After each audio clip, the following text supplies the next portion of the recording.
Veja no ICL Notícias, segunda edição. O Haddad, no afã de dar uma resposta logo à sociedade, apresentou uma proposta que ele elaborou na Fazenda. Pistoleira em fuga. Eita, louca! Tá louca? Carla Zambelli foge do Brasil depois de ser condenada a 10 anos de prisão pelo STF. Sem conversinha mole. E o presidente da República, pelo menos na minha frente, se deu por satisfeito. STF libera imagens dos depoimentos das testemunhas da trama golpista. Se o senhor não se comportar, o senhor vai ser preso por desacato. Eu estou me comportando. Então o senhor se comporte e responda à pergunta. Quem manda aqui somos nós. Se você concorda ou você não concorda, silencie. Lula defende soberania brasileira e diz que é inadmissível Estados Unidos interferirem no STF. Sabe, mas pode ficar certo que o Brasil vai defender não só o seu ministro, mas defender a Suprema Corte. O ICL Notícias, o jornalismo verdade, está no ar.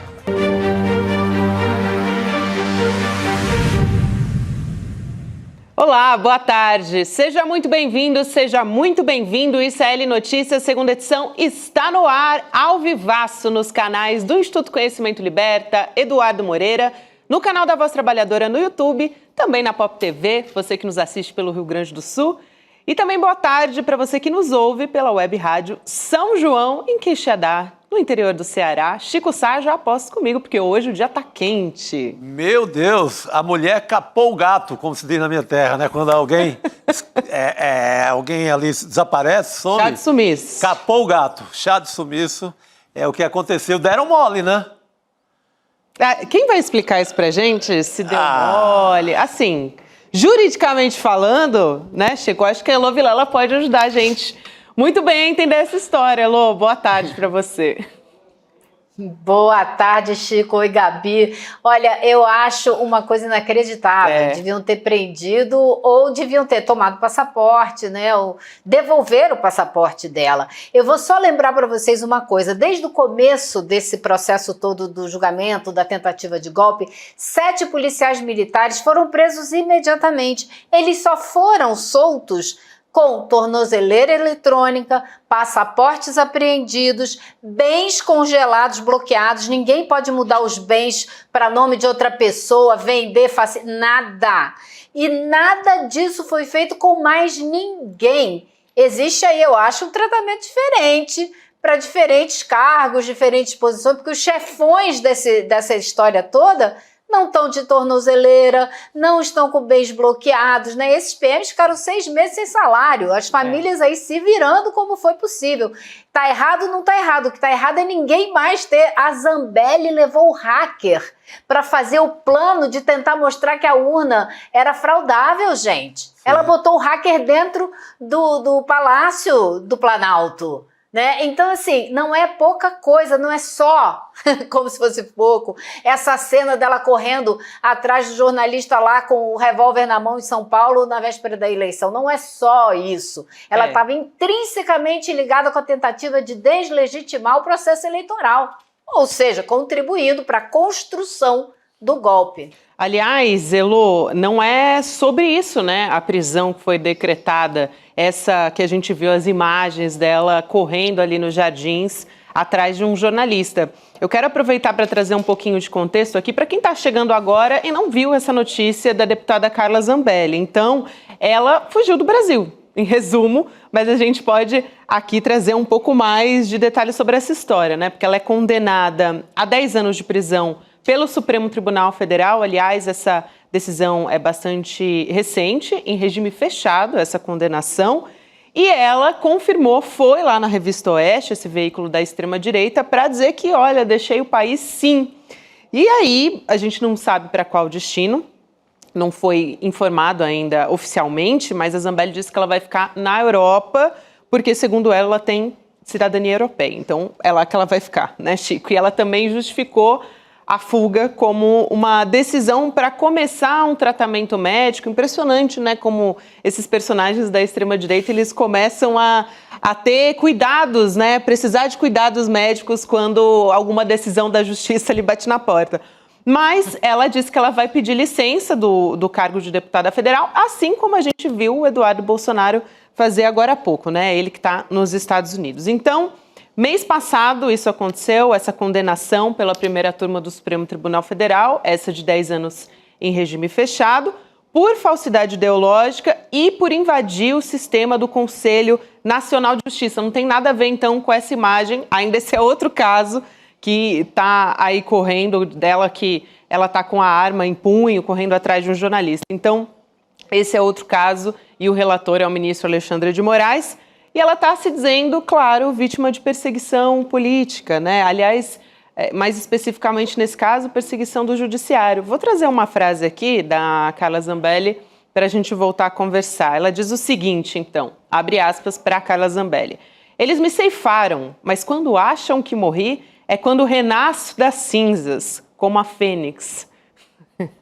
Quando julgam que a minha árvore da vida secou, é quando ela mais dará frutos. 9 ministros do STF imaginaram que, ao não ser mais parlamentar, eu seria finalmente combatida e silenciada. Impressionante. Coitada da Fênix, né? Coitada da Fênix, ser comparada a essa mulher, né? E o certo é que ela tinha, além do passaporte, ela tem um passaporte diplomático, que facilita, nem precisa de visto para entrar na maioria dos países, e o passaporte italiano. Então, até por ter todo esse aparato, era alguém que precisava ali ter uma tornozeleira, não é? alguma proteção, porque estava condenada, só faltava o trâmite burocrático para a ordem de prisão ser expedida e deixar ela folgar desse jeito. Estava na cara. Quando ela diz, Elô, que eu não tenho suporte para segurar a onda de 10 anos de cadeia ou para aguentar as cadeias brasileiras. Agora ninguém tem saúde, né, Chico? Ali foi a senha, né? Ali foi a senha que ia preparar. O marido dela é secretário de Segurança Pública, o coronel Aguinaldo, em Caucaia, no Ceará. Fugiu com ela, pelo que se tem notícia até agora. Não sei se ele vai abandonar o cargo de secretário de Segurança Pública desse município, que é um dos maiores municípios do Ceará. Tem um PIB altíssimo.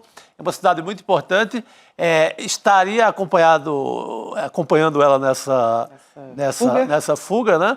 E agora é esperar ali um milagre de Interpol, junto com o milagre de um tratado, de um acordo do Brasil com algum desses países, mas é muito difícil, porque na Itália ela não sai, a Espanha também não tem esse tratado direto com o Brasil que possa extraditá-la. É muito difícil, acho que adeus.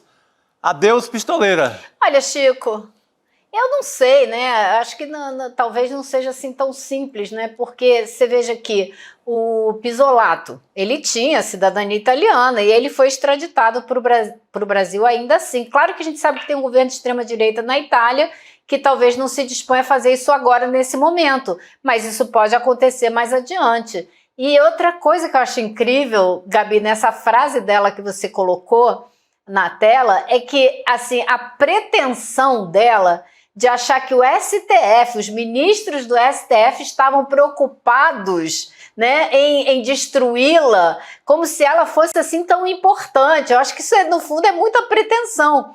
Agora, hoje houve toda uma movimentação para que se faça o pedido de prisão preventiva dela. E todo mundo ficou comentando, pô, mas agora tá muito tarde. Não é isso. Eu conversei com uma advogada que me disse o seguinte: é preciso haver o pedido de prisão preventiva para você poder acionar a Interpol. Então, é por isso que precisa fazer o pedido agora, já que ainda não foi feito. E hoje a gente tem na Secretaria-Geral da Interpol um brasileiro, um delegado da Polícia Federal brasileiro, o Valdeci Urquiza, que foi eleito em novembro do ano passado. Então a gente tem uma pessoa que conhece muito bem o que está acontecendo aqui na chefia da Interpol. Quem sabe isso ajuda, né?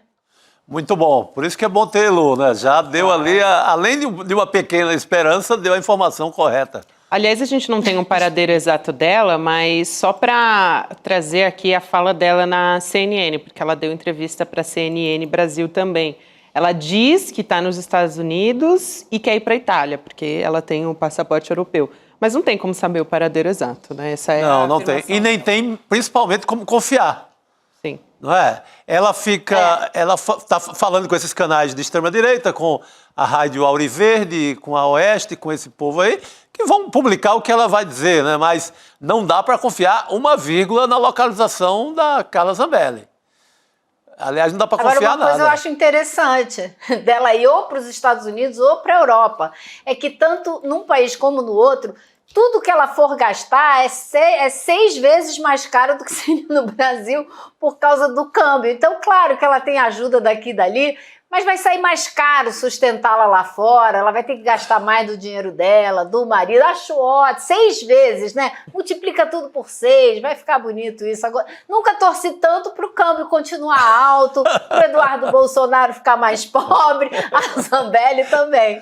É o que nos resta, né, Elô? Mas ela arrecadou, segundo a estimativa mais pessimista, 166 mil de Pix agora, conforme está publicado hoje no nosso portal.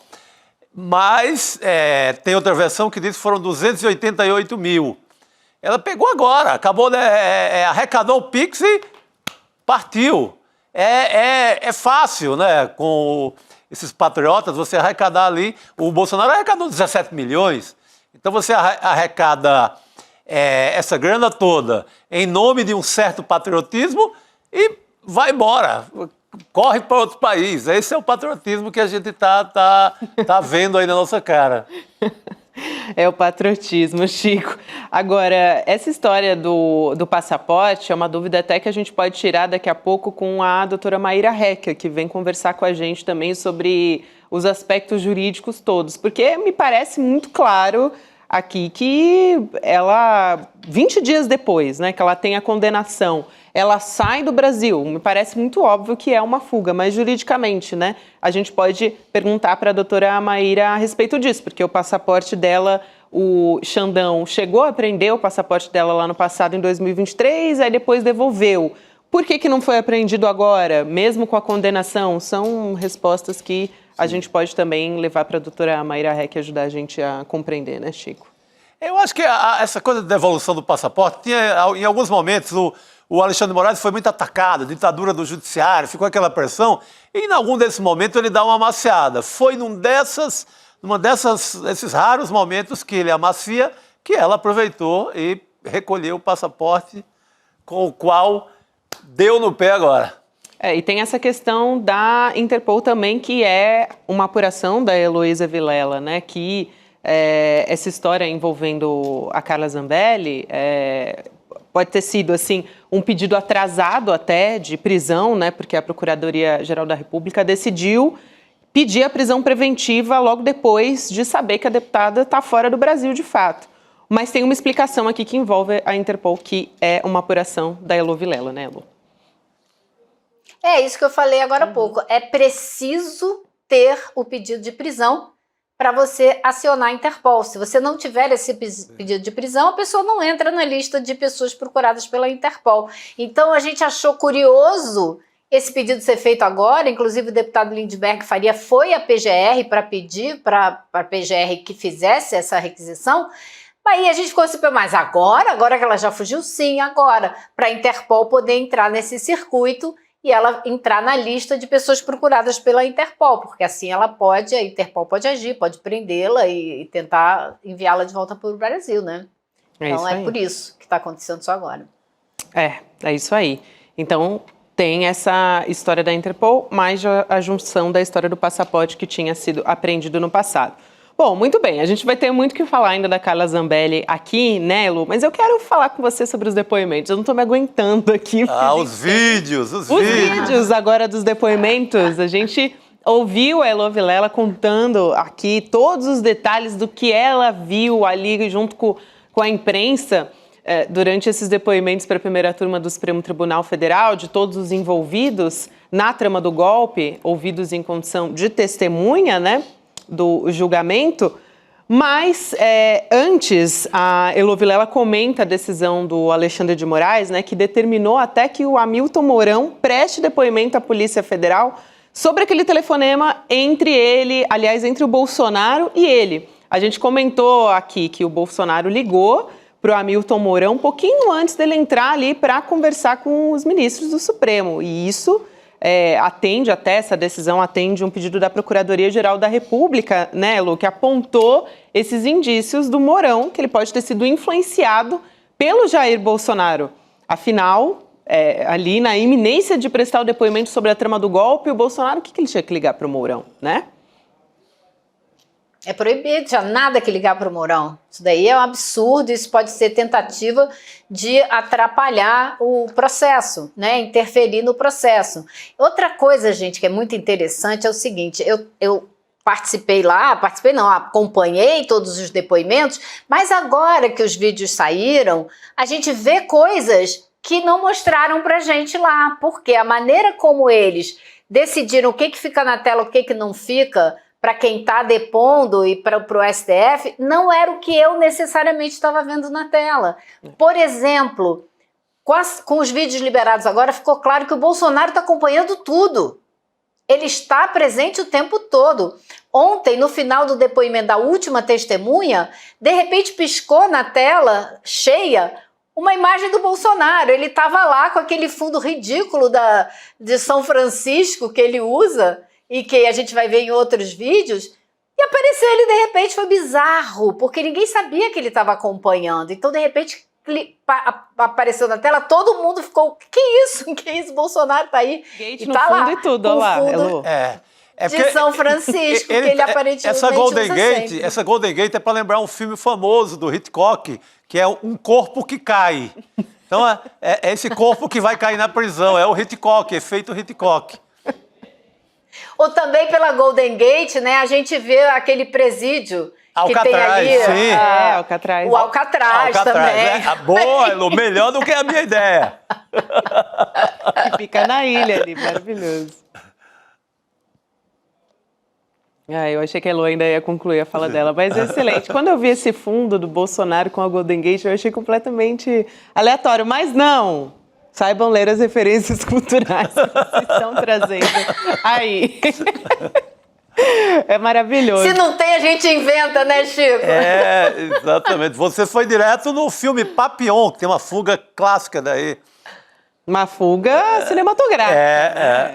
Mas fuga não chega, que por hoje já chega de fuga, né, gente? Que ninguém mais possa fugir. Tranquem os aeroportos e as saídas. Aliás, Elô, essa fuga é mais uma vez a Carla Zambelli atrapalhando o Bolsonaro. Porque ela essa fuga terá um efeito, a justiça ficará muito mais atenta a todo mundo. Verdade. Muito mais atenta ao Bolsonaro. Esperemos que sim, né, Chico? Não é? Esperemos que sim. Porque o Bolsonaro já está com o passaporte apreendido, porém, aqui no Mercosul, ele pode fugir com sua humilde carteirinha de identidade, ou mais conhecido como RG também em algumas regiões. Então, isso acho que vai obrigar o próprio STF a monitorar, de alguma forma, todos esses personagens que já são réus e que podem dar no pé. Por isso eu estou tão ansiosa também pelo depoimento da Hamilton Mourão sobre essa ligação, né? Porque dependendo do teor ali, pode ter até como você chama, uma tornozeleira eletrônica na história, né, Chico? Sim. Porque eu acho que a PGR, STF, não vai querer ficar marcado com mais uma fuga. Que foi eu já vi muitos vacilos assim na fuga, para voltar ao capítulo das fugas espetaculares no Brasil, na fuga do PC Farias, por exemplo. A PF e a Justiça come bola. Ele vai embora. Agora a Carla Zambelli também, de alguma forma, comeram bola. Foi embora. Se vai mais um, começa a ficar complicado. Então, quem ficou terá seus passos, eu acredito, muito mais vigiados a partir de agora. É isso, e é grave. Oremos. Oremos. O alerta está sendo feito, né, gente? Não dá para dizer que a gente não tá na cara, né? Sim. Assim, tem tudo para ficar alerta aí. Mas vamos para as imagens? Quero muito trazer por favor, primeiro... nossa. Assim... Atrapalhando os vídeos, desculpem. Não, imagina, vamos para os vídeos. Vamos falar do Batista Júnior primeiro, falando sobre aquele episódio de deu voz de prisão, não deu voz de prisão, do Freire Gomes contra o Jair Bolsonaro, quando eles estavam falando ali, né, se o plano do golpe fosse levado adiante, supostamente o Freire Gomes daria a voz de prisão a Bolsonaro. Vamos ver o que o Batista Júnior disse a respeito disso. É o primeiro vídeo que a gente vai mostrar aqui no ICL Notícias desses depoimentos. Vamos lá. Em momento algum, o presidente Jair Bolsonaro colocou desta forma que estava objetivando um golpe de Estado. Exatamente, que ele não falou. Mas, durante as discussões, nós começamos a imaginar que os objetivos políticos de uma medida de exceção não eram para garantir a paz social até o dia 1º de janeiro. E foi dentro deste contexto que o general Freire Gomes colocou, ou seja, não foi em resposta a uma colocação que o presidente daria um golpe, mas foi no âmbito desta discussão de possíveis estados de exceção, tem os pressupostos necessários para que eles sejam feitos. Vou trazer um contraponto aqui do depoimento do Freire Gomes, logo na sequência. Mas fiquem atentos ao Bolsonaro ali, Gabi, né? Deixa eu só apontar uma coisa. Você veja que o Batista Júnior está dando um nó em pingo d'água. Ele está dizendo que não foi no contexto de um golpe de Estado, mas que também as medidas não eram para tranquilizar o país até o dia 1º de janeiro. Eram para quê, então? Se não era para golpe de Estado? Faça-me o favor. Agora, a gente não sabe se o Bolsonaro e o Batista Júnior estão vendo essa imagem que a gente botou na tela ou a imagem que eu estava vendo, que não tinha Bolsonaro. Se era essa imagem, isso intimida, isso muda, né? Tudo. Tá Nossa, muda inteiramente. E você vê que ele está ali anotando. Bolsonaro não está só olhando, ele está anotando as coisas. Sim. Excelente. Boa observação. Porque você está no vídeo ali coladinho e o outro anotando tudo e sabe que essa gente é perigosa, né? Você vai pensar 2 vezes no tom que você vai falar aí do Jair Bolsonaro, se você vê a reação dele. Na tela, lógico. Agora, o Freire Gomes, ele negou ter dado voz de prisão ao Bolsonaro. E aí a gente tem a fala dele aqui, a gente recortou esse trecho também. Vamos assistir. A mídia até reportou aí que eu teria dado voz de prisão ao presidente. Não aconteceu isso de forma alguma. Acho que houve uma má interpretação, até quando nós conversamos em paralelo aí, os comandantes, o que eu alertei o presidente, sim. E se ele saísse dos aspectos jurídicos, né, além dele não poder contar com o nosso apoio, ele poderia ser enquadrado juridicamente. Ele concordou, não falou absolutamente nada, e a partir daí esse assunto foi mantido dessa forma. Então, eu gostaria de esclarecer esse aspecto. Aí só a correção, né, que não foi a mídia, foi o Batista Júnior, né? Foi o ex-comandante da Aeronáutica que disse que agora, o Freire gente, Gomes tinha dado voz de prisão. Essa imagem eu também não vi. Eu não vi Bolsonaro assistindo o depoimento de Freire Gomes. Repito, eu não sei se era isso que o Freire Gomes estava vendo. Agora, ele fala que alertou o Bolsonaro que ele poderia ser enquadrado juridicamente. O que ele está dizendo com isso? Poderia ser preso e processado. Claro. Exatamente. E por que ele ia ser preso, processado e preso? Se ele estava só tentando acalmar os ânimos do país. É uma maneira torta de dizer que ele estava propondo algo ilegal, né? A mesma coisa. Não tem como tergiversar sobre isso, né? Não. Não tem como. Agora, vale lembrar também, né, que a gente tem as imagens, né, a respeito disso. A gente tem, trouxe aqui o Freire Gomes, a gente trouxe também o Batista Júnior, mas a gente tem outros depoimentos que vieram depois que também são importantes, né? Sobre... E outra coisa, Gabi. Elô, diga. A gente tem outros... Desculpa, hoje eu estou muito acelerada. Imagina, não, de jeito nenhum. Você por favor. de camarote os depoimentos. Então, Sua análise é importantíssima aqui. Mas esse depoimento do Freire Gomes e do Batista Júnior, esse trecho que a gente viu agora, foi no começo dos depoimentos deles. Porque vai chegando mais... Não sei se a gente vai mostrar outras coisas, mas vai chegando mais pra frente... E a coisa vai ficando mais clara. Então, vou parar por aqui, porque aí a gente vê. Não, é bom você falar isso, porque é justamente isso. Na sequência, a gente ouviu, aliás, outros depoimentos. A gente ouviu não, né? Quem ouviu foi você, né, Lu? A gente contou aqui no ICL Notícias. Um dos principais depoimentos acabou sendo de um ex-diretor de inteligência da Polícia Rodoviária Federal, o Adiel Alcântara, por exemplo. A gente falou sobre ele aqui. Agora a gente tem as imagens quando ele confirma a ordem para abordar os ônibus que iam para o Nordeste no dia do segundo turno de 2022. Então, ele disse que questionou o então diretor da Polícia Rodoviária Federal, que era o Djaílon Moura, na época, sobre o motivo da operação. Aí o Adiel afirmou que o Djaílon admitiu que a ordem não tinha um embasamento claro. Então, olha só, vamos assistir o trecho também para ficar mais claro como é que foi essa história. Vamos lá. Quando ele deu essa resposta, eu não me convenci, eu transpareci que eu fiquei meio... achei estranha aquela ordem. E aí ele falou, eu não sei, ministro, já tem... Desculpa, procurador. Eu não sei qual foi o contexto que ele falou exatamente, mas ele falou mais ou menos o seguinte: Adiel, tem coisas que são e tem coisas que parecem ser. Está na hora da PRF tomar lado, ou então, assim, a gente tem que fazer jus às funções de direção, e aquilo era uma determinação do diretor-geral. E ali o Bolsonaro de novo, né, Lu? Não sei se também, quando você assistiu esse depoimento, ele estava lá. Ali já com o fundo, o fundo já é o mapa do Brasil, tudo bem. Tá diferente. Não era mais a Golden Gate. Exatamente.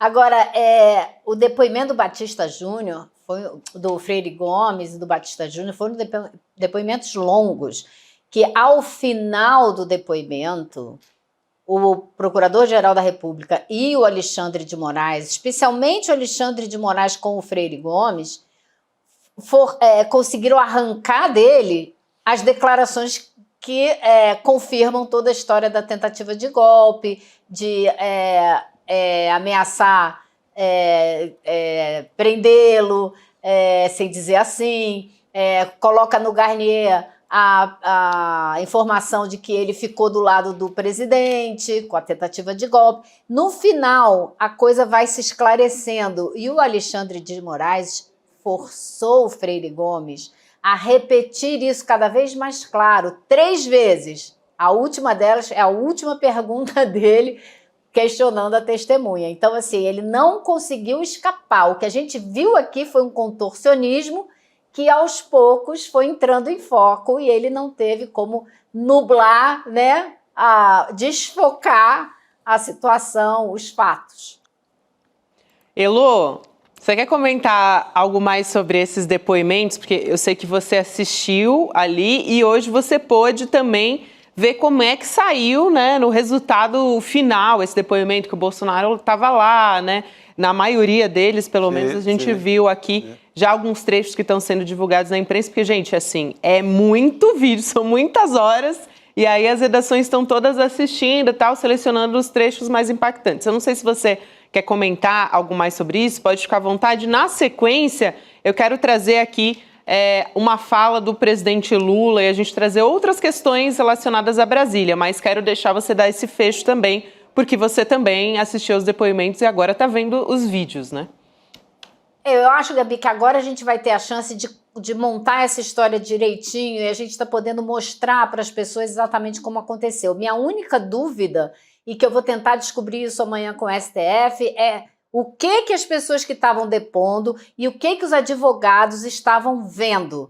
Isso que a gente está mostrando agora ou que a gente viu quando estava sentado lá na sala da primeira turma. Essa informação eu acho que é importante para a gente... Porque você vê, a gente vê o Bolsonaro ali, mas a gente não vê o advogado dele. E o tempo todo eu vi foi os advogados, ou então eu via quem estava falando, e só, não tinha essa tela toda dividida. Só no primeiro dia a gente teve essa telinha com as caras de todo mundo, eu vi ali o Bolsonaro com a camisa amarela, vi o Braga Neto, mas não vi mais ninguém depois disso. Era só a pessoa que estava falando. Eu acho que é importante a gente saber disso, né? E achei interessante ver o quão concentrado e anotando as coisas estava o réu Bolsonaro. Muito bom, vamos montando esse quebra-cabeça. Muito atento, mas é uma imagem que é para passar, isso é um clássico, né? O réu vai nessas audiências, antes tinha que ir presencial, mas para intimidar a testemunha. Ali aquela presença, fica anotando, é uma forma de intimidar a testemunha. Será que ela vai ter coragem de dizer na minha frente? Eu acho que pode ter mais coisa nisso aí, porque esse pessoal só pensa em mídia social. Então, ele já podia estar pensando em cortes que ele vai usar nas mídias sociais para dizer que o ministro não respeita a testemunha, para isolar as partes, entendeu? Para descontextualizar e dizer que ele é um ditador, entendeu? Eu acho que pode ter isso também. Tem sempre esse objetivo também. Não duvido. Rede. Aliás, não duvido não, eu aposto com você, viu, Elu? Agora, mudando um pouco... ainda com foco em Brasília, mas trazendo uma conversa do presidente Lula com jornalistas. Hoje ele falou sobre o caso do IOF, e aí eu queria aproveitar aqui a Elo Vilela lá em Brasília para falar sobre isso. Ele falou sobre o Ministério da Fazenda, que segundo o presidente Lula está buscando reparos, e ele também falou que o ministro Fernando Haddad não se opõe a discutir melhorias. Então, sobre esse assunto, vou chamar um vídeo aqui de uma fala do presidente Lula, a gente já volta a falar. Vamos lá. O Ministério da Fazenda está tentando fazer um reparo que foi um acontecimento do não cumprimento de uma decisão da Suprema Corte pelos companheiros senadores que, quando aprovaram a desoneração, sabiam que tinha uma decisão da Suprema Corte que era obrigado a haver a compensação e ficar de apresentar a compensação. O Haddad, no afã de dar uma resposta logo à sociedade, apresentou uma proposta que ele elaborou na Fazenda. Ora, se houve uma reação de que tem outras possibilidades, nós estamos discutindo essas outras possibilidades. O Elo, e o presidente Lula, ele se reuniu depois dessa fala também com o próprio Haddad, com o Davi Alcolumbre e com o Hugo Mota para falar sobre o IOF, né? Queria que você contasse para a gente.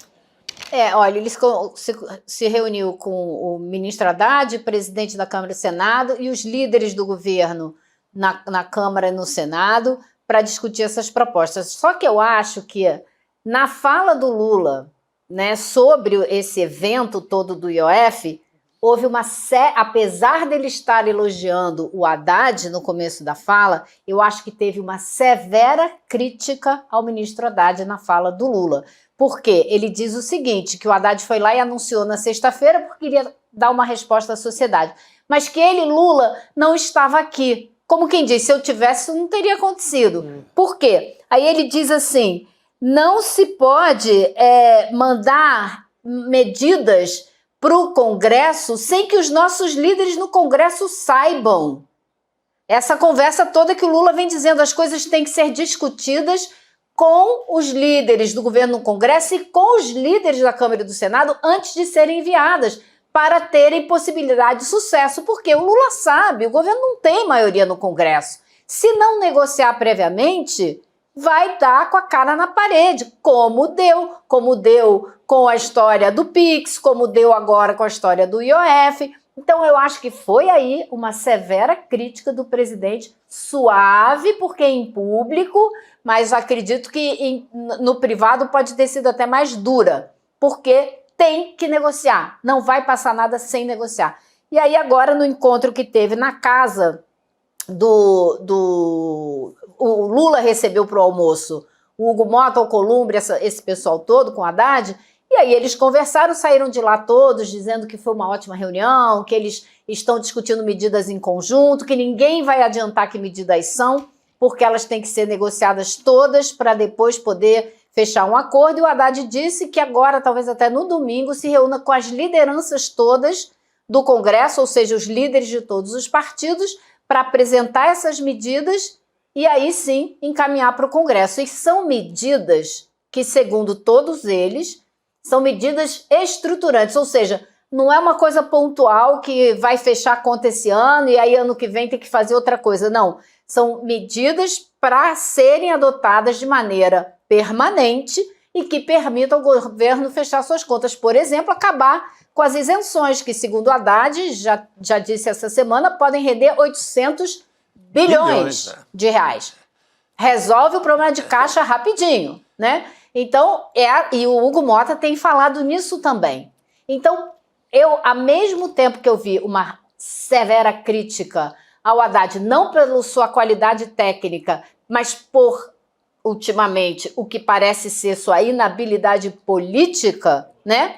Eu vi também os presidentes da Câmara e do Senado muito positivos e vi gente no Palácio do Planalto dizendo, bom, pode ter sido um erro que pode levar a uma solução positiva, porque a gente nunca tinha visto um presidente da Câmara falar tão intensamente e de maneira tão incisiva a respeito de acabar com as isenções fiscais, com as desonerações, que é algo que o governo quer há mais de um ano.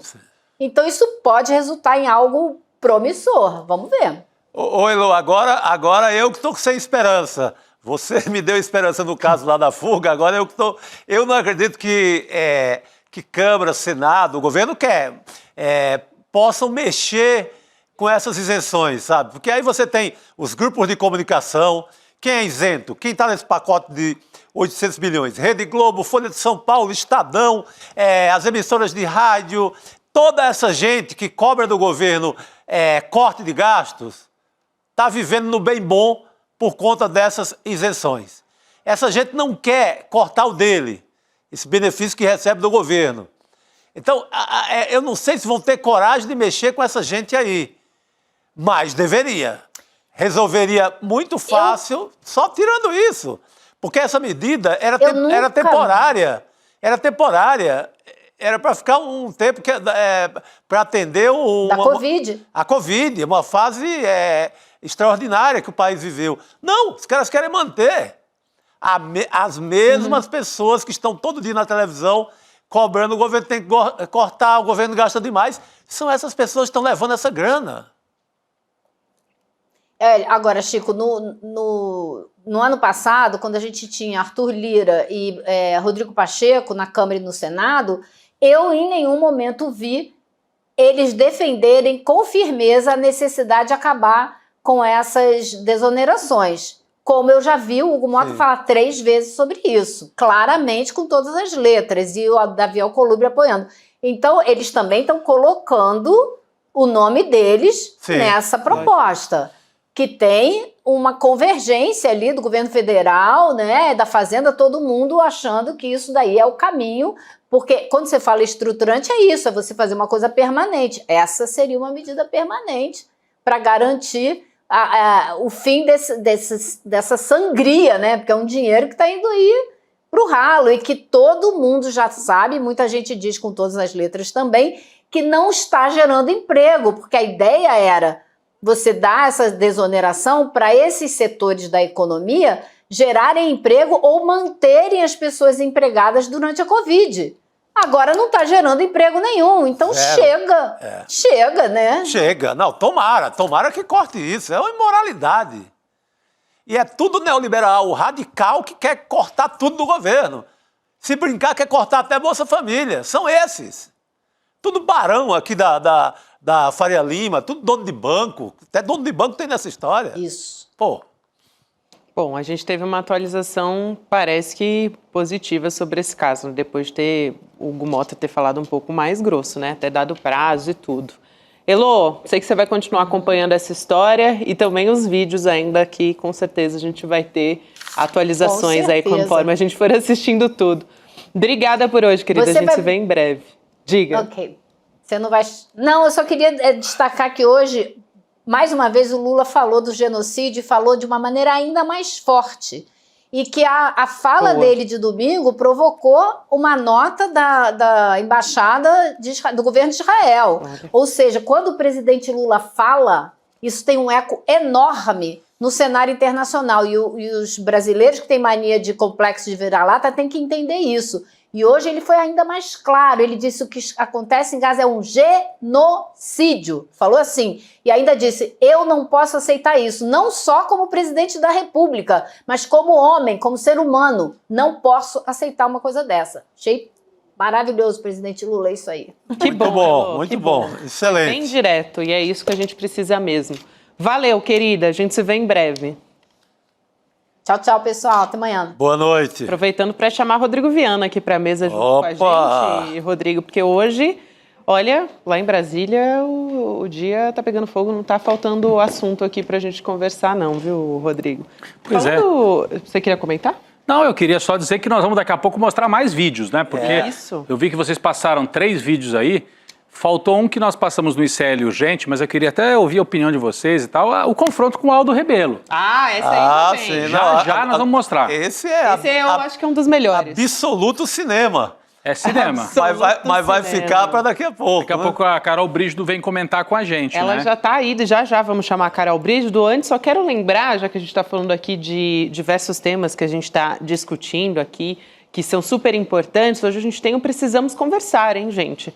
A gente vai falar, por exemplo, sobre o ataque à Marina Silva lá no Senado. Importantíssimo a gente trazer mais uma vez essa discussão aqui para a nossa pauta no ICL. Também a febre das canetas de emagrecimento. Gente, isso é, assim, uma epidemia. A gente tem Todo mundo na canetinha. Isso. A gente tem que falar sobre isso. E já trocou o nome do remédio principal, né? Era agora mudou o nome o principal, né? Era o Ozempic, agora é o Monjauro, é isso? Asterix, qualquer coisa. Mas o objetivo é sempre o mesmo, né? É a mesma coisa. Essa ditadura aí da magreza e da beleza, essa obsessão, né? A gente vai falar também sobre o mês do orgulho, que é importantíssimo, e a gente vai fazer essa discussão logo depois do ICL Notícias segunda edição. Então a gente vai ter o encontro com a Juliana Baroni, com a Sucena, a Márcia Tiburi, a Nina Silva e a Sara Zara. E dá também para fazer parte do grupo do Precisamos Conversar, que é o icl.com.br/Precisamos Conversar. É um grupo ali que você recebe o link da transmissão, alguns spoilers do que a gente vai abordar nas nossas pauta, conversas, né? Que tem cada vez melhor essa pauta, hein? Semana passada estava... Mas essa aí é uma discussão também que vai... A pauta, você está achando a pauta boa, Chico? Nossa! Avisar lá, para a pessoa que vai ficar feliz de ouvir isso. Cara, tá quente, tá muito boa. E vamos voltar de falar de Carla Zambelli também, com a Carolina Brígido, que está chegando aqui. A gente tem muito a falar sobre esse assunto, né? Carol, boa noite para você. Eu já quero te perguntar de cara, Carol, já que você está chegando aqui, se houve algum erro de não aprender o passaporte da Zambelli nessa história depois da condenação lá pela invasão no sistema do CNJ, né? Olá, Gabi. Olá, meninos. Boa noite a todos. Não sei mais se é bom dia, boa tarde ou boa noite, mas tudo isso junto.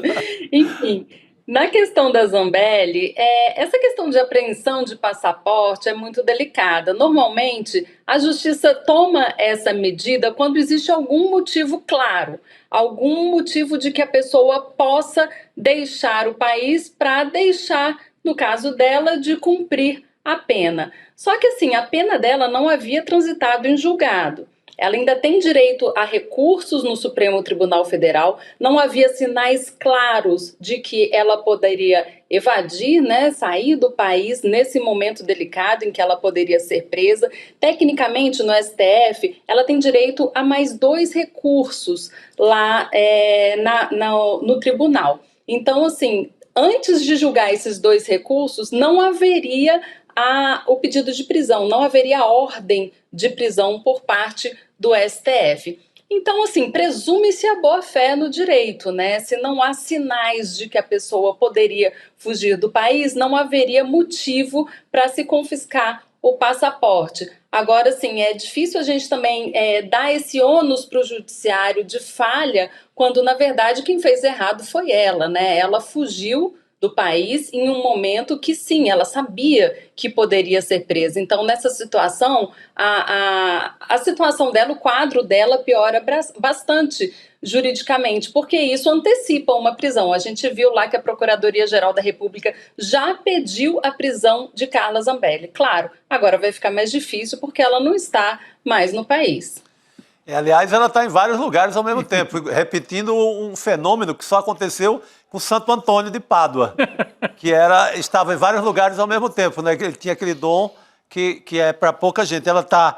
Isso é o William De Luca nos lembrando aqui do que ela está em Portugal para o canal, no que disse ao canal Auriverde, ela está na Itália, no que disse ao canal CNN, e está nos Estados Unidos para o Metrópolis. Então ela está em vários lugares ao mesmo tempo. Onde está o Oli, ela vai fazer essa brincadeirinha com a nação inteira. Eu ouvi a Zambelli para a CNN, Chico, se não me engano, porque agora também ficou confuso, ela deu várias declarações, mas dizendo que ela falou, nesse momento eu estou nos Estados Unidos, mas dando a entender que poderia ir para a Itália. Então já está. Tem o passaporte. Porque tem o passaporte, na Itália eu seria inalcançável, ela usou um outro termo, mas era nesse sentido, que na Itália ela não poderia ser alcançada por nenhuma medida, já que ela tem a cidadania italiana, né? Isso. Então ela disse que vai estar protegida pelo governo italiano. É até uma questão, né? A Heloísa Vilela lembrava aqui o caso que foi preso, do Pisolato, que também tinha, né? Cidadania italiana, sim. Se bem que ele usou, eu acho que ele usou os documentos do irmão, ali teve uma questão, ele usou os documentos do irmão. Então eu não sei se ela tendo a cidadania italiana, ela ficaria protegida, não sei nem se a Carol tem como dar essa resposta agora, né, pra gente, assim, que tem vários caminhos para decidir isso, né? Mas ela indo para a Itália, será que ela pode evitar definitivamente ser presa, Carol, apesar de ter uma condenação contra ela no Brasil? Bom, evitar, na verdade, ela pode adiar o início do cumprimento da pena. Porque o que acontece? O Brasil tem várias opções, a depender do país, né? Claro que o Brasil não pode pedir extradição se ela estiver na Itália, porque ela tem a cidadania italiana. Mas se ela estiver, por exemplo, nos Estados Unidos, o Brasil pode pedir a extradição. Agora, no caso dela estar na Itália, o Brasil pode pedir para ela cumprir a pena lá na Itália, né? Na verdade, existe essa parceria internacional penal, digamos assim, entre os países. E aí, na conta dela, ela achou melhor ficar presa na Itália do que no Brasil, porque assim, sem prisão fica bem difícil, né? A depender do país em que ela esteja agora. Mas assim, vai ter uma ordem de prisão em breve. E se não puder ser cumprida no Brasil, ela pode entrar também na lista dos procurados da Interpol, se não houver o destino correto da onde ela esteja hoje, e o Brasil pode pedir essa cooperação com a Itália, se por acaso ela estiver na Itália, onde ela tem a cidadania, né? Então, para esclarecer, o Brasil não pode pedir extradição de pessoas que têm cidadania em outros países se elas estiverem nesse país. Mas pode sim pedir para o cumprimento da pena, sei lá. Muito bom. Falando nesse paradeiro, gente, a gente tem a informação que acabou de sair na coluna da Juliana Dalpiva, lá no nosso site, clnoticias.com.br, trazendo um pouco sobre o paradeiro, desde quando a Zambelli saiu do Brasil. Qual foi esse caminho, Rodrigo? Ela saiu do Brasil pela fronteira com a Argentina, diz aqui a Juliana Dalpiva, na região de Foz do Iguaçu, portanto, no Paraná, né? Só que aí ela não registrou na Polícia Federal essa saída. Só tem registros da entrada dela no país vizinho e também a coluna da Juliana apurou que ela fez o trajeto por via terrestre e usou documento de identidade para entrada na Argentina e não passaporte, né? Ou seja, ela usou a carteira de identidade mesmo, porque ali ela não precisa utilizar o passaporte. Ou seja, ela não registrou a saída, mas registrou a entrada na Argentina, é isso? Eu não sei, eu não lembro mais. Já cruzei aquela fronteira, passeio, né? Não para fugir da polícia, mas não lembro bem como é que funciona. Acho que tem várias possibilidades, né? Não é sempre que a polícia também pede. Não, pode deixar passar direto. E aí ela entrou, a gente tem aqui a manchete também, se a gente puder colocar aqui na tela. A Zambelli, ela saiu do Brasil no dia 25 de maio, foi para Buenos Aires e de lá ela pegou o voo para os Estados Unidos, onde supostamente ela está agora, né? Segundo ela deu a declaração aí para a imprensa, mas também é isso que você disse, né? Meio onde está o óleo nesse momento. Acho que provavelmente ela vai avaliar agora, né, Chico? Nos Estados Unidos ela se soma a esse grupo de bolsonaristas que se diz perseguidos e tem apoio lá dos trumpistas, mas com inconveniente, né? Ela não tem parceria mais com o Eduardo Bolsonaro, então ela não poderia jogar em grupo ali com o Eduardo Bolsonaro e com o Paulo Figueiredo. Ela teria que abrir outra frente, outra sucursal da traição da pátria. Outra sucursal.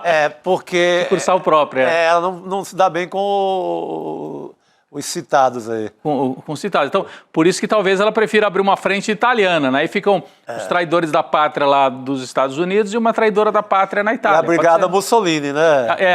Pode ter a Brigada Mussolini e Brigada Donald Trump, pode ser. Total. No quesito foragido, a gente pode lembrar também que o Alan dos Santos está nos Estados Unidos, né? Teve um mandado de prisão contra ele, não foi cumprido nunca, ele está lá também, nesse grande albergue bolsonarista que virou, né, os Estados Unidos. Todo mundo está indo para lá para tentar fugir. Agora, a Zambelli, foi bom lembrar isso, né? Ela teve uma ruptura ali com o grupo de Bolsonaro. Vamos ver quem politicamente pode defendê-la no exterior. Não me parece que seja o mesmo grupo ali que está albergado nos Estados Unidos hoje, de Eduardo Bolsonaro, Paulo Figueiredo e também Alan dos Santos. Também conhecido como núcleo 5 da trama golpista. Ele sozinho, que inclusive em breve talvez seja considerado réu à revelia, né? Porque ele não está comparecendo para se defender, mas tem mais um, eu estava lembrando aqui também do primo, né, o Léo Índio. Isso, Léo Índio. Escapou para a Argentina também. Também fez esse caminho. Fez esse caminho paranaense. Esse caminho ali para Carla Zambelli também, né? O caminho... Deu a ideia. O caminho paranaense foi feito pelo Léo Índio, do Paraná, cruzando ali por Foz, não sei se no caso dele por Foz do Iguaçu, mas pelo Paraná. E ele também tinha a intenção de sair da Argentina e voar, mas não sei se... Ele não tem passaporte, né? O passaporte dele está apreendido, então eu não sei se o Léo Índio consegue. Agora, Carol, ela poderia ter saído, inclusive, de um aeroporto brasileiro, né? Mas aí acho que tem aquela questão de ser reconhecida numa fila, ter algum constrangimento, alguém avisar. Ela não teria, legalmente, não poderia ser presa na fila lá dele fugindo do Brasil, porque ela ainda tem direito a esses recursos no STF. Mas ela resolveu não arriscar. Foi o corredor argentino. É isso, exatamente. A forma como ela saiu já configura fuga, né? Porque se ela tivesse pego o documento dela e ido ao aeroporto, normalmente, como qualquer pessoa faz, ela diz que saiu para se tratar, mas quem que sai de Brasília ou de São Paulo, não sei onde ela estava, vai até a Argentina para pegar um voo para ir para os Estados Unidos. A rota já configura uma fuga. E foi isso que o Procurador-Geral da República levou em consideração na hora de pedir a prisão dela, né? Porque isso é considerado fuga. Antes do trânsito em julgado, ou seja, enquanto a pessoa ainda tem direito a impetrar recurso no judiciário contra eventual condenação, a pessoa não pode ser presa, a não ser que faça isso, né? Que tente fugir. Essa é uma das causas da prisão preventiva. No caso dela, o trânsito em julgado seria antecipado por conta dessa tentativa de fuga. Tentativa não, né? Consolidação de fuga, no caso. Não, e Gabi, você me interrompe se tiver atualização para fazer, Gabi, mas ela disse hoje, em mais de uma entrevista, mas eu vi na CNN Brasil, ela disse que está fazendo um tratamento de saúde, que ela tem uma doença grave. Ela já tinha falado isso numa coletiva, que os ossos, não sei, ela tem um problema. E agora, uma pessoa que tem um problema desse, ela falou até, é uma doença grave, que pode me levar para a cadeira de rodas. Uma pessoa que tem um problema de saúde desses, pegar o carro e sair de Brasília ou de São Paulo, como disse a Carol, andar quilômetros e quilômetros e quilômetros, é desconfortável, né? Para quem tem dinheiro, prefere de avião normalmente, né? Eu não sei se ela tem medo de avião, parece que não. Então, realmente é muito estranho e configura realmente uma fuga do Brasil, uma condenada em fuga. É esse o termo. É isso, é importante essa observação que a Carol traz pra gente. Agora, é óbvio que eu não vou deixar de trazer mais vídeos dos depoimentos, né, gente? O Rodrigo deu aqui o spoiler que a gente ia trazer um muito interessante aqui, por falta de outro adjetivo aqui, Rodrigo. A gente está trazendo, já comentou alguns com a Heloísa Vilela. A gente volta a falar então do depoimento das testemunhas da trama golpista. Hoje foram liberados esses vídeos pelo Supremo Tribunal Federal, por isso que a gente está trazendo aqui. E um desses momentos que chamou mais a atenção, talvez um dos momentos mais tensos até, aconteceu lá no 5º dia, quando o Aldo Rebelo, ex-ministro da Justiça, tentou usar a língua portuguesa para justificar o que ele chamou de força de expressão, gente. E aí ele estava falando a respeito disso, sobre o momento que o almirante Garnier, disse que colocaria as tropas à disposição do Jair Bolsonaro, ele dizendo, não, isso era de forma figurada, não era para valer. Então, vou chamar aqui já esse vídeo para a gente ver nas palavras do Aldo Rebelo. Vamos lá. Quando alguém diz estou frito, não significa que esteja dentro de uma frigideira. Quando alguém diz estou apertado, não significa, naturalmente, que esteja sendo submetido a algum tipo de pressão literal. Então, quando alguém diz estou à disposição, a expressão não deve ser lida literalmente. E Testemunha, Aldo, o senhor estava na reunião quando o almirante Garnier falou essa expressão? Não. Então, o senhor não tem condições de avaliar a língua portuguesa naquele momento. Atenha-se aos fatos. Doutor Demóstenes, por favor. Em primeiro lugar, a minha apreciação da língua portuguesa é minha. E eu não admito censura na minha apreciação sobre a língua portuguesa. Se o senhor não se comportar, o senhor vai ser preso por desacato. Eu estou me comportando. Então o senhor se comporte e responda a pergunta. Simplesmente. Eu estou respondendo a pergunta do advogado. Responda, então. É possível ou não o almirante Garnier determinar as tropas na rua sozinho? Essa é a pergunta. Sim ou não? Não, eu não posso responder sim ou não. Então, a próxima pergunta, doutor Demóstenes. Rapaz, por escrito não pareceu tão complicado que agora. Não pareceu tão dramático como foi, não, né? Foi um embate, hein, Carol?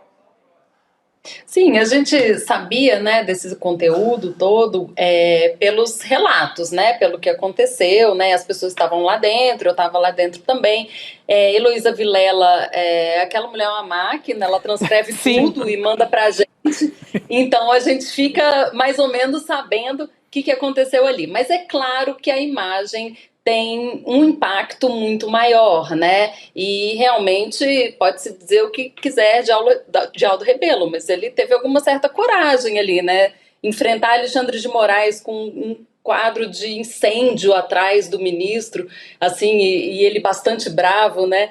Então essa imagem toda é bastante impactante. Mas assim, o que acontece? Ele poderia mandar prender, ele poderia ordenar a prisão de Aldo Rebelo se ele continuasse afrontando o juiz. Não acontece nada. Na verdade, assim, o efeito prático disso é nenhum. A gente vê só uma testemunha peitando o juiz, só que como tem essa imagem, a gente fica mais impressionado. Mas na prática não acontece nada com Aldo Rebelo. Fica só, assim, evidente que ele ficou tentando acobertar ali um comandante das Forças Armadas sem ter nem mesmo elementos, né, para fazer isso, porque, como bem pontuou Alexandre de Moraes, ele não estava na reunião. Então, tudo que comprova nesse depoimento é que o Rebelo está fazendo de um tudo para poder, na verdade, passar pano, né, para essa tentativa de golpe que houve em 2022, culminando com o 8 de janeiro de 23. Aldo Rebelo não é réu, não é investigado, está ali como testemunha, né, da defesa e foi interrogado por Alexandre de Moraes, assim como outros réus. Outra coisa que essa imagem mostra para a gente é o pulso firme que Alexandre de Moraes conduziu esses depoimentos. Não é comum no Supremo Tribunal Federal que um ministro faça isso pessoalmente. O mais normal é que ele delegue essa função para algum juiz auxiliar do gabinete. Nesse caso do golpe, Alexandre de Moraes quis estar à frente da investigação, à frente dos depoimentos. Chico, o que você achou, assim? Eu tenho uma opinião, mas queria te ouvir. Ele tentou dar uma sacaneada no Xandão, né? Falando da língua portuguesa e tal, querendo rebaixar o Xandão no sentido de quem conhecia mais a língua portuguesa. Um cidadão que não é testemunha da cena que estava sendo questionada, que é a cena do diálogo no Palácio do Planalto, no momento fatal ali da tentativa de golpe. Então, ele se arvora ali advogado do bolsonarismo, né, assim, de uma maneira muito pesada, tenta tirar uma onda com o ministro e recebeu o que deveria ter recebido. Assim, mas me chama a atenção, Chico, porque o Aldo Rebelo estava sendo irônico, tem aquele jeito de, né, uma ironia. Eu não tenho simpatia nenhuma pela trajetória do Aldo Rebelo nos últimos anos. Acho que pouca gente que está nos ouvindo aqui deve ter simpatia. Mas eu achei que o Alexandre de Moraes usou de uma forma assim, foi um pouco pesada a maneira como ele agiu com o Aldo Rebelo. Porque eu me lembro, o Tarcísio de Freitas prestou depoimento. alguns dias depois. E o Tarcísio de Freitas também fez ilações. Falou assim, o Bolsonaro naquele período não estava bem de saúde, ele estava sentindo isso, ele estava com aquilo, etc. O Alexandre de Moraes poderia ter dito, o senhor é médico? O senhor sabe? O senhor tem o laudo dele? Não tem. Então atenha-se aos fatos.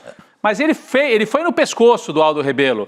Né? Mas o Tarcísio não faz comparação. O Tarcísio não tem o tom irônico, sabe? Acho que... Por mais que seja um personagem que eu também não morro de amores. Pois é. Mas não é... O Aldo foi arrogante, né? Foi. Porque a gente ouve o Aldo Rebelo falando, todo mundo olha que ele fala, faça-me o favor. Faça-me o favor, Tá cumprindo uma missão. Não tem nada a ver falar, eu tô frito com uma tentativa de golpe. Né? Ele que dá uma aulinha, sabe, ali. A força de expressão. Aplicar o professor Raimundo pra cima do Xandão, cara, pô. Aí é demais. E aí atenha-se aos fatos, o senhor se comporte. Aí ele fala, eu tô me comportando, né? E aí... Mas é o que a Carol falou, assim, é o que chama mais atenção, mas pro processo como um todo, isso aí não tem efeito nenhum. Sim, na prática não. Eu acho que pode ter um efeito político, se o bolsonarismo quiser usar para dizer que o Xandão persegue. Foi o que a Eloviela disse. Sim, pode funcionar. Eu acho que funciona. Nas redes sociais.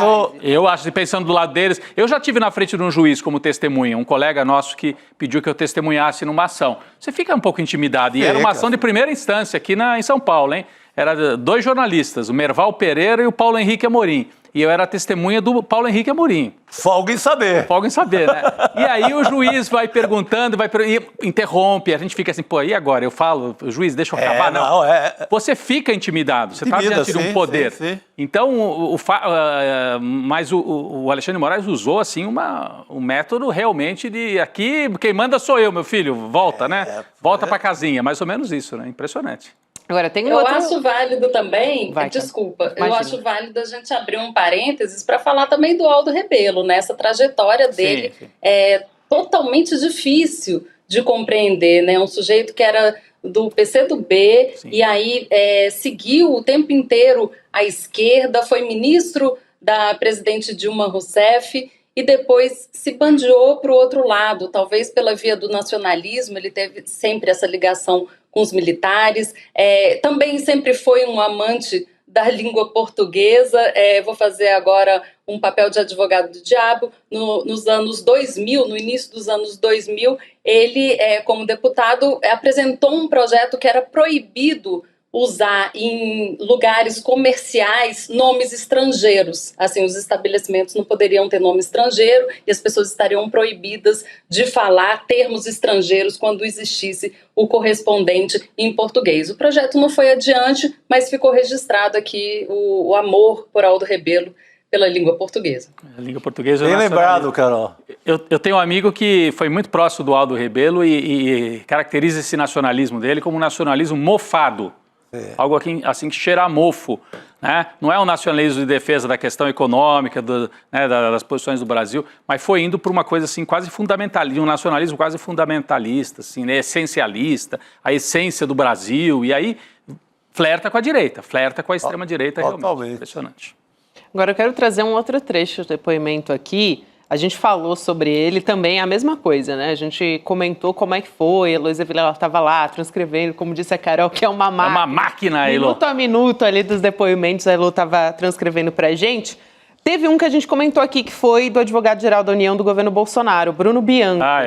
E aí a gente recortou esse trecho em que ele diz que teve uma reunião com o Bolsonaro, né, e os comandantes das Forças Armadas também, e que ele foi questionado sobre a lisura da eleição de 2022. Aí o Bruno Bianco alegou que o Bolsonaro não propôs nada ilegal e simplesmente aceitou que nada de irregular tinha sido encontrado nas urnas eletrônicas.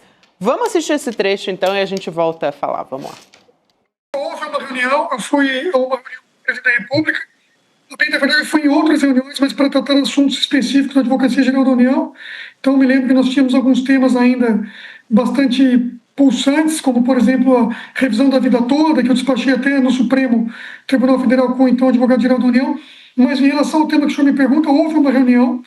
O presidente da República, salvo a falha na minha memória, ele foi específico sobre como havia ocorrido o pleito eleitoral. Me perguntou se eu havia visto algum tipo de problema jurídico. Eu, de pronto, respondi que não. Eu disse que o pleito eleitoral, na minha ótica, tinha corrido de maneira absolutamente correta e legal, sem nenhum tipo de problema jurídico. Ele falou assim, você vislumbra algum problema ou algo que possa ser questionado? E eu disse que não, que absolutamente não. Eu disse que tinha uma comissão acompanhando, disse que a eleição foi absolutamente transparente. Essas foram as minhas ponderações e o presidente da República, pelo menos na minha frente, se deu por satisfeito. Pelo menos na minha frente, né? Foi o que ele disse. Eu acho que ele viu que não tinha terreno ali para trafegar ali naquele campo, né, com aquele interlocutor específico, pensou, bom, aqui na AGU eu não vou obter nenhum sucesso, minha minuta do golpe não vai ser carimbada aqui, vamos procurar outra gente. Aí começou a procurar os comandantes das Forças Armadas, né, começou a procurar as pessoas aliadas para ver se funcionava. Agora, o que eu acho interessante, quando a gente assiste a esses vídeos dos depoimentos, é importante para a gente mapear quem está do lado de Bolsonaro a qualquer custo e quem resolve contrariar ele. Por exemplo, o Tarcísio, quando ele vai lá e protege Bolsonaro mais uma vez, né, já tinha falado que Bolsonaro não tinha nenhum conhecimento sobre tentativa de golpe por parte do Bolsonaro, outras vezes repetiu isso em juízo e com isso ele se cacifa para ficar ali no banco de espera para as eleições de 26, né? Bolsonaro está inelegível, mas até hoje não conseguiu se convencer disso, continua dizendo que vai ser candidato. Quando ele vir que não vai ser possível, pode ser que Tarcísio seja uma pessoa importante aí nesse processo de substituição, porque conseguiu provar perante a justiça que está com Bolsonaro, não importa o que aconteça. Então, esses apoiamentos, eles são também políticos, né? Quando a gente olha por esse aspecto. O advogado-geral da União pode ser que também esteja falando a verdade, que Bolsonaro não viu um terreno propício para seguir as ideias golpistas perante o Bruno Bianco, que é um quadro totalmente técnico ali da AGU e muito dificilmente teria alguma pretensão política a ponto de topar dar um golpe de Estado com Bolsonaro. É isso, Carol, a gente vai continuar acompanhando esses trechos, eu acho que ainda vão ver outras pérolas aí, né? Quando a gente vê o tom ali nos vídeos é muito diferente de trazer a transcrição. Muda tudo, né? Muda tudo. Obrigada por hoje, Carol, valeu, Obrigado. querida, bom trabalho por aí. Boa noite. Obrigada, queridos, beijos, até logo. Até. Obrigado. Aliás, a gente vai ter amanhã, Rodrigo, a nossa live do milhão, né? Sim, verdade. A gente tem live do milhão para comemorar, lógico. A gente chegou nessa marca no finalzinho da semana passada, teve comemoração no N1 e a gente vai trazer mais surpresa, mais novidade, vai ter convidado, amigo aqui do ICL. Então a gente traz aqui 7 horas da noite, logo depois que acabar o N2, você já fica com a gente para acompanhar o que vai ter de novidade que a gente vai trazer aqui. Quer dizer, chegamos a 1 milhão, estamos comemorando e sempre a comunidade do ICL que ganha junto com a gente. Boa. Bom demais. Então amanhã, eu reforço, né? Amanhã é dia 4 de junho, quarta-feira, portanto, 7 horas da noite. Chega mais aqui com a gente. E vamos continuar falando sobre esses meandros jurídicos da Carla Zambelli, porque tem muita coisa, né? Assim, a gente está falando sobre isso desde a abertura do programa, já conversamos também com a Carol Brígido, que tem uma experiência muito grande ali na área do direito, mas a gente vai conversar também com a doutora Maíra Recchia, para ajudar a gente a entender tudo a respeito da fuga da Carla Zambelli. Doutora Maíra, boa noite, prazer falar com você. Obrigada, Gabi. Boa noite, Chico, Rodrigo, Gabi. Boa noite a todas as pessoas que nos assistem. É uma alegria estar aqui com vocês de novo, viu? Uma alegria boa noite, de receber. Doutora Maíra, eu queria aproveitar uma fala da Carol Brígido, que estava aqui com a gente agora há pouco, porque ela fez uma observação importante, eu quero te ouvir sobre isso. Ela falou sobre a forma como a deputada Carla Zambelli saiu do Brasil, né? Quer dizer, a rota, ela foi ali para a Argentina por meio terrestre para dali pegar um voo para os Estados Unidos, onde supostamente ela alega agora estar a alguns veículos de imprensa. Então, a Carol Brígido chama a atenção disso, como a PGR levou isso em consideração agora para pedir a prisão dela, né, a prisão preventiva. Então, esse trânsito julgado meio que você pula essa etapa, né, você antecipa justamente pela consolidação da fuga. Eu queria te ouvir a respeito disso.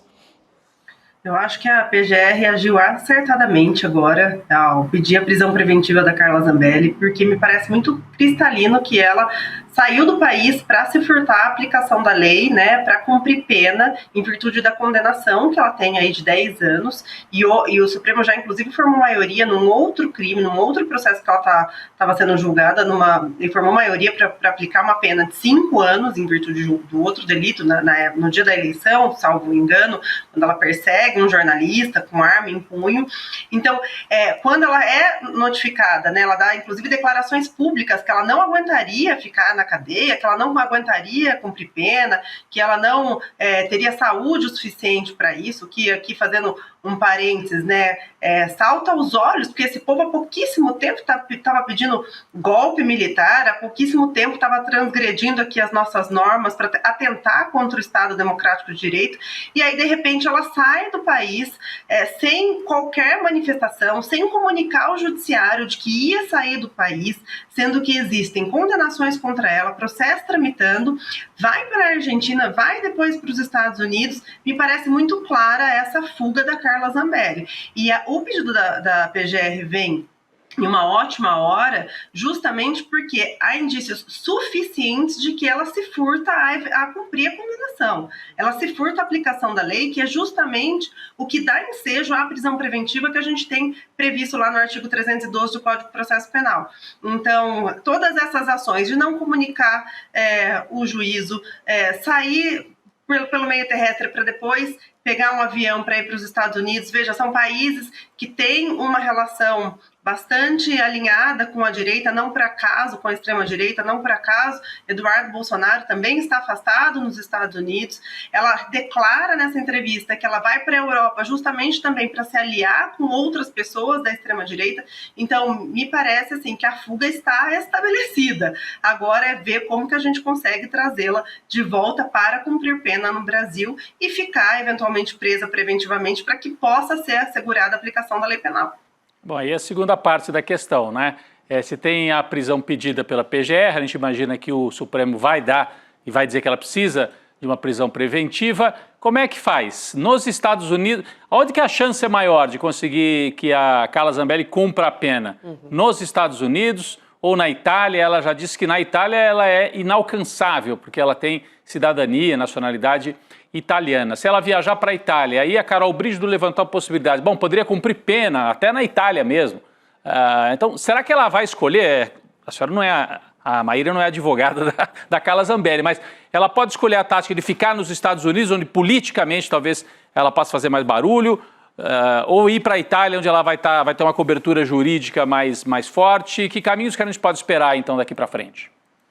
Rodrigo, primeiro a gente tem que saber onde ela está, né? Verdade. E isso, por essa razão, é muito importante o pedido da PGR, não só de prisão preventiva e bloqueio dos bens da Carla Zambelli. É importante que se diga que ele não pede, o PGR ele não pede só a prisão preventiva para assegurar a aplicação da lei, pede o bloqueio dos bens dela e também pede que ela seja inserida numa lista vermelha da Interpol, que basicamente é um sistema de cooperação entre os países para que se possa identificar eventuais pessoas foragidas.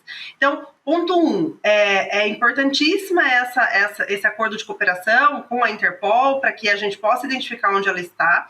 E aí depende muito do país que ela está para ver os acordos e os tratados internacionais que o Brasil tem com esses países, com que diz respeito à extradição, né? Então, se ela estiver nos Estados Unidos, pode ser que ela tenha a sua extradição decretada. Agora, eu queria chamar a atenção para um ponto que, muito embora ela tenha cidadania italiana, isso não confere de plano que ela não pode ser extraditada para o Brasil. O Brasil, salvo engano, ele tem um acordo com a Itália nos casos em que os crimes são comuns, ou seja, quando é tipificado o crime aqui no Brasil e é tipificado o crime na Itália também, pode, mesmo pessoa que é considerada cidadã italiana, ser extraditada para cumprimento de pena no Brasil.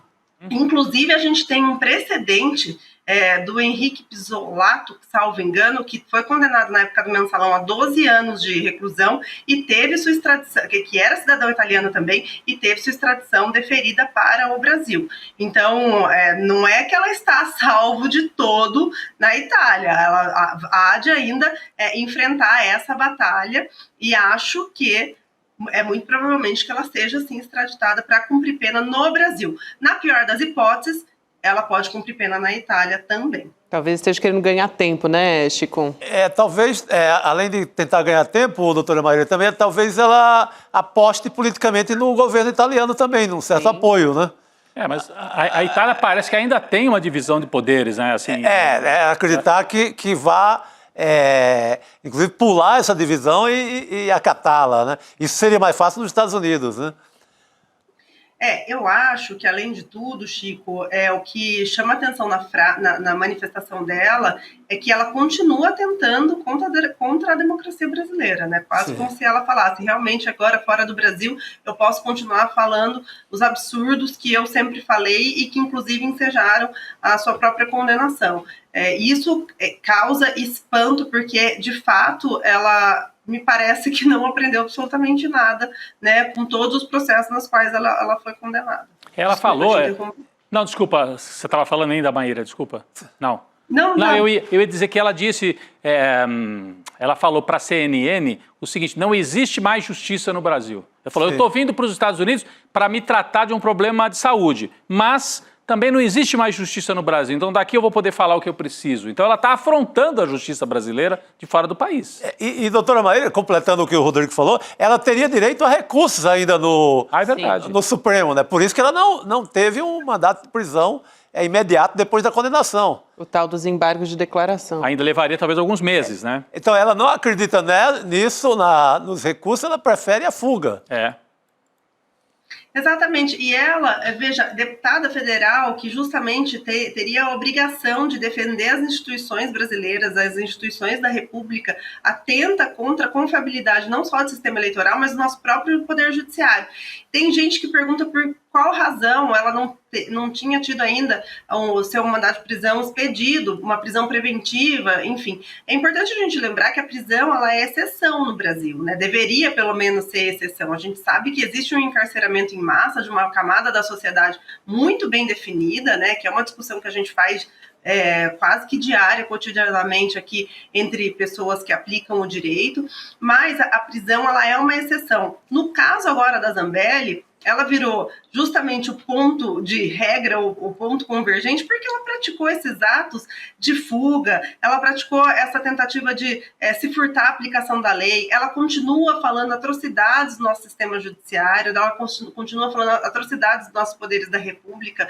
Então, nesse caso em específico, a prisão preventiva dela é mais do que salutar para a garantia da ordem pública, além de tudo, não só para a aplicação da lei, mas para a garantia da ordem pública.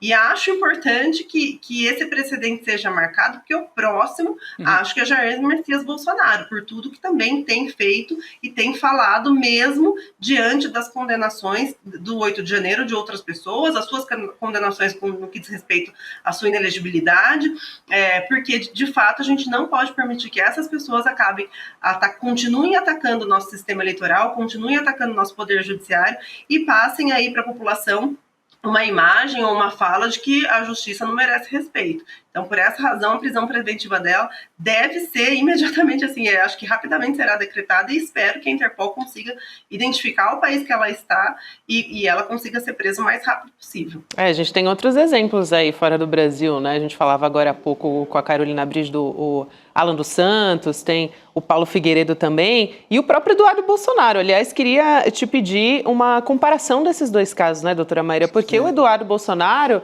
também até foi citado por ela agora, né? Em uma dessas entrevistas. Ela usa como exemplo. Exatamente. Se bem que desses todos, né? Desculpa, Gabi, só para complementar a tua pergunta, desses todos, ela é a única que está condenada, né? Porque única. O Alan dos Santos está foragido, não sei se o Alan dos Santos tem condenação contra ele, eu acho que não. Ele tem pedido de prisão. Tem pedido de prisão. E o Paulo Figueiredo está denunciado, não se defendeu, pode virar réu à revelia. Então, são casos assim parecidos, mas o caso dela parece que é mais grave ainda, porque ela já é uma condenada a 10 anos de cadeia. Mas o Eduardo Bolsonaro se licenciou enquanto estava respondendo. Nesse sentido, sim. Também, continua atacando a democracia brasileira, né? Sim. Eu acho que esse ponto, Gabi, é fundamental do ataque à democracia, porque me parece que os crimes são continuados, né? Eles não param de cometer ataques ao nosso Estado Democrático de Direito e ficam o tempo todo fomentando aí essa iniciativa de golpe de Estado, etc. O que me chama a atenção e que eu acho que é mais grave no caso da Carla Zambelli é justamente a questão da condenação. Eu acho que o outro, eu não me lembro o nome agora, que tem a prisão decretada também, sem dúvida alguma, esse está um pouco pior, porque se já tem a prisão decretada... Alan dos Santos, desculpa, me falhou aqui.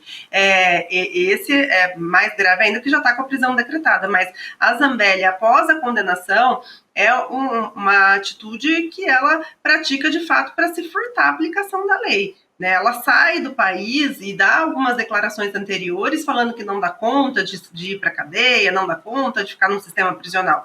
O Eduardo Bolsonaro está respondendo o processo, não teve pedido de prisão preventiva, decretado. Acho que também passou do ponto disso não acontecer, porque continua aí inflando a população, fazendo uma série de manifestações que são mentirosas, atacando, falando que o Brasil está numa ditadura judicial, quando a gente sabe que isso não é verdade. Acho que talvez, a partir de agora, a PGR comece a analisar mesmo a viabilidade de outros pedidos de prisão preventiva ou então de medidas cautelares diferentes da prisão, para que a gente garanta, como eu disse, a ordem pública, né? Porque senão isso daqui, de fato, vai virar uma coisa, uma atrocidade. As pessoas vão acreditar mesmo que, muito embora você tenha a legislação, você tenha um processo com eventual condenação, é só você sair do país que você não sofre nenhum tipo de consequência. Claro. Doutora Maíra, eu queria também confirmar rapidamente, o Chico citou aqui que a Zambelli ainda tem recursos, né, que ela pode entrar contra essa condenação no Supremo Tribunal Federal. Imaginando, né, isso poderia suspender aqui os efeitos da condenação do Supremo Tribunal Federal? Só para entender aqui rapidamente, tirar essa dúvida. Não, ela está, o que pode acontecer, suspender efeito de condenação, não tem. O que pode acontecer, ela ter uma diminuição de pena, ou eventualmente ter algum não sei quais seriam os, porque agora, salvo engano, estão em embargos declaratórios. Embargos declaratórios é para você sanar algum tipo de contradição, erro ou omissão na decisão judicial. Via de regra, não há nenhum tipo de modificação de pena nessa fase. Depois ela pode apresentar um recurso, porque ela foi condenada, acho que pela primeira turma, né, do STF, e aí ela pode apresentar um recurso para o pleno. Mas não existe suspensão dos efeitos de condenação. Ela continua condenada e não estaria ainda cumprindo pena justamente porque cabia recurso. Agora, o fato é que ela utiliza essa condenação, essa de 10 anos, né, que é onde estão os embargos, para sair do país e se furtar, de fato, a aplicação da lei. Ela tem outros processos que estão vindo por aí, um que, inclusive, já tem maioria consolidada no caso que eu citei anteriormente, que a pena já é de 5 anos, né? Então já se formou maioria para esse. Ela já foi cassada pelo Tribunal Regional Eleitoral do Estado de São Paulo, né? Então, assim, em virtude também da disseminação de fake news, de desinformação. Me parece que ela é vezeira do sistema criminal, useira e vezeira do sistema criminal, né? Tanto no que diz respeito ao âmbito eleitoral, quanto também ao direito penal. E agora não quer sofrer as consequências de seus atos. Não sei se vocês também têm alguma questão sobre a Carla Zambelli, mas eu queria aproveitar a doutora Maíra aqui para a gente falar sobre a semana que vem, né, que a gente tem uma expectativa no dia 9 de junho de o Jair Bolsonaro estar cara a cara com o ministro Alexandre de Moraes. Então, a gente vai para uma próxima fase do julgamento da trama golpista, né, doutora Maíra? Eu queria te ouvir rapidamente, que a gente já está chegando aqui ao final, mas não queria deixar de ouvi-la a respeito desse encontro aí, que acho que vai ser histórico. A partir de segundo, né? A partir de segundo, é isso. Eu acho que vai ser... Acho que Bolsonaro deve estar sem dormir aí pelos últimos dias, né? Porque para quem sempre atentou contra a democracia, contra o Estado Democrático de Direito, tem feito iniciativas de anistia, tem bradado em todos os cantos para tentar também se furtar das suas próprias responsabilidades, vai ser bastante curioso, depois de tudo que ele falou do ministro Alexandre de Moraes, encontrar cara a cara com o ministro e ter que responder às perguntas dos ministros. Eu acho que os advogados de defesa de Bolsonaro devem estar preparando ele aí para esse depoimento, mas acho que o Bolsonaro não tem sequer assim, inteligência emocional para aguentar algum tipo de pressão, e pressão que eu digo, pressão de perguntas, né, da própria PGR do próprio ministro.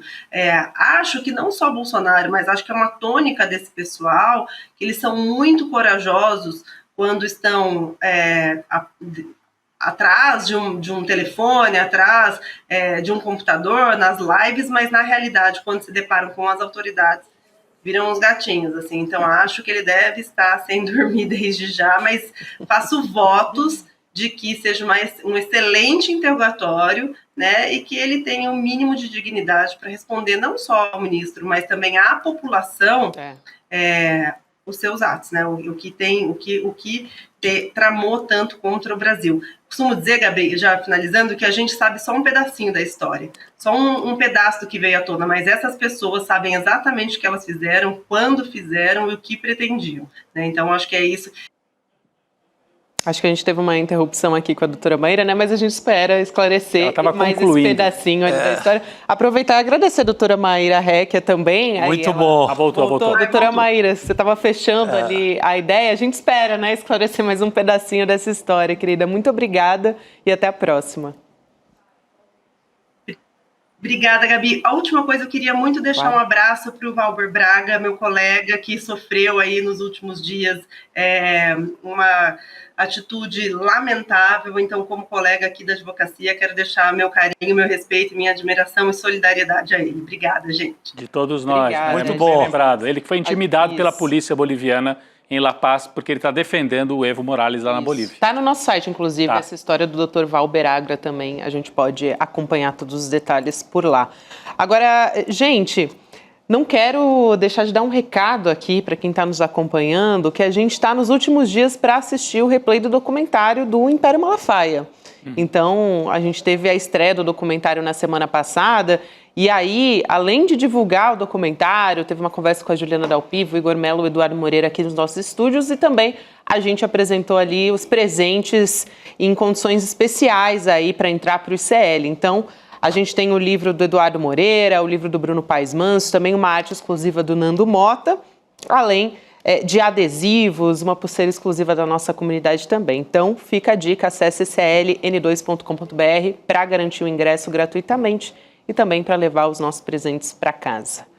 Vamos nessa? Vamos nessa. Rodrigo. Estamos chegando ao final. Está chegando aí o Precisamos Conversar, não é isso? Mas hoje é emocionante esse cineminha aí que a gente viu, hein?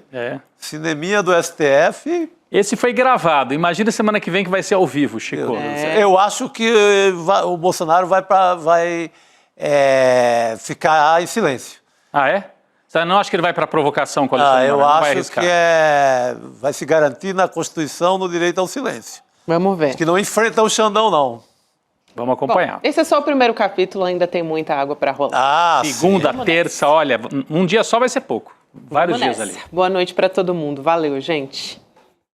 A repercussão foi tanta que o ICL decidiu liberar o replay do documentário Império Malafaia, que a gente exibiu aqui. Se você perdeu a estreia ou quer rever com atenção cada detalhe dessa investigação sobre dinheiro, fé e poder, a hora é agora.